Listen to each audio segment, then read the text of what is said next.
Welcome everyone to another Turn Guide. This will be the part 2 of the video of who to main. If you didn't watch the previous video, I'd recommend going and watch that video first.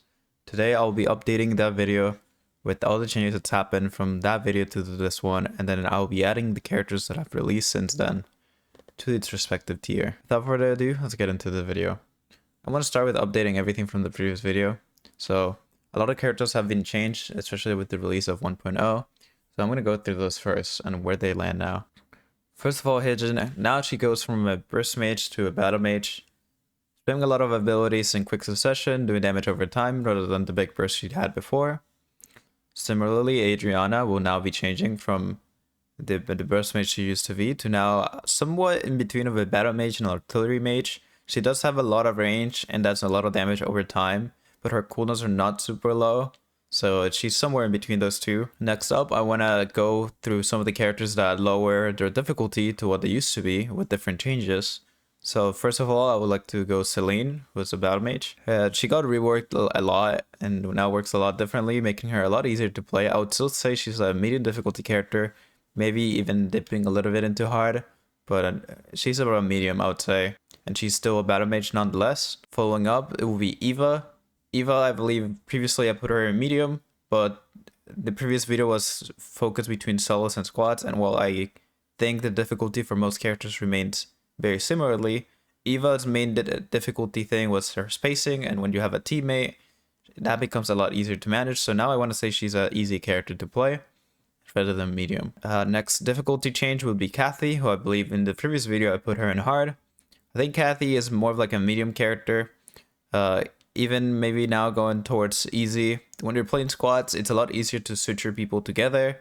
So having 3 targets helps her a lot, and she's a little bit more straightforward. She can also jump walls now, which gives her a lot more ways to play on flanks and stuff like that to get into the backline if she wants to do her assassin job. Next up, a bit of a change. I still consider Leon a duelist slash brawler that I consider him before. But now that he can shield his entire team, he kind of dipped a little bit into the support tier. So just know that Leon can be considered a pretty good support for all his shielding that he can provide his team. Following up, now we have Elite Eyelid, who I will be changing from the duelist tier now into a brawler.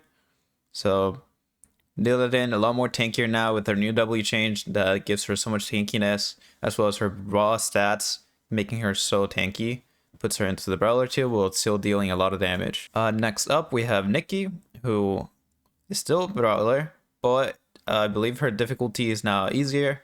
I put her in medium before, mainly because her rage and parries were so important, but now she has a lot of easier time doing everything she wants without the need of rage enhancements.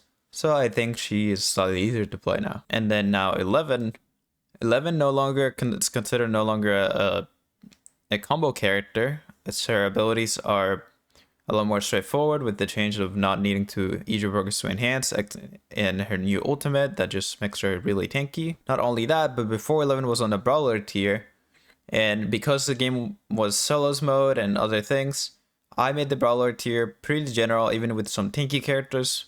But now that we're in team modes, I want to make a separate tier for tanks specifically. In my new tank tier, this would be the characters that I would move from previous tiers to the new ones. Characters receive a lot of changes from the previous video. Would be Kiara and Shukai. Kiara before used to be a burst mage, now I'm putting her as a tank. She has a really good shield that scales based on missing HP and can stay in battles and overall wear down the enemy in extended fights, as well as pretty much be able to punish them if they go low enough and being able to ult them multiple times. And then now we have Shukai, who is also in the specialist, but they lower his cooking requirement. His stack cap that he used to have is now lowered, so it's a little bit easier to cook, as well as with the campfires.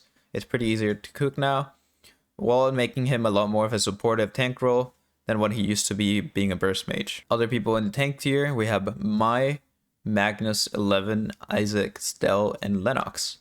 Some of these characters did receive some changes, but I believe their difficulty level stays around the same of what I said in the previous video. So just try to see in the changes to each character, but for the most part, their difficulties remain the same. And now going into the new characters that were added after I released the original video, we're starting off, we have Tazia, who would be a battle mage. Tazi is on the harder end of battle mages, especially because you have to get so close to the enemy and have to know how to play. I wouldn't consider her like a super hard character, but medium towards hard would be where I would place her within the battle mages. Another battle mage that goes into Lumi Island would be Banya. Banya would be in the easy category for me for battle mages.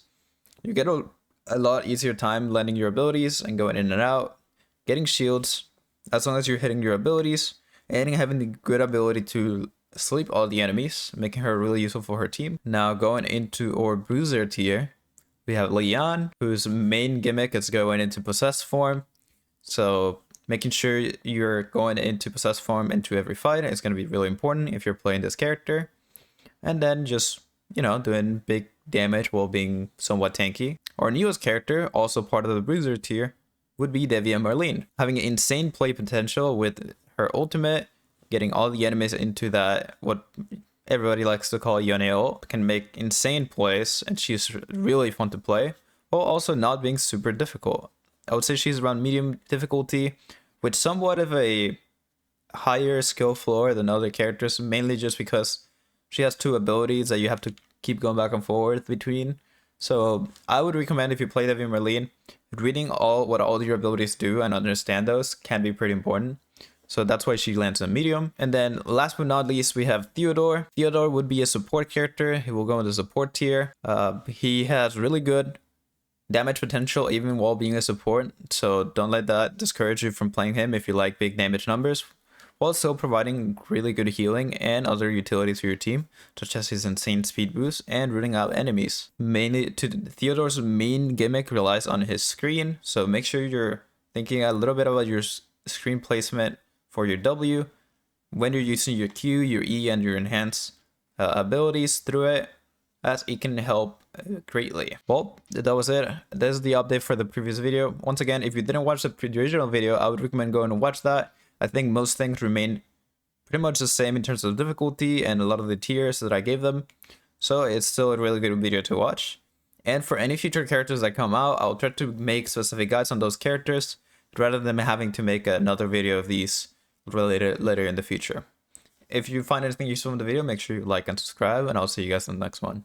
Bye bye.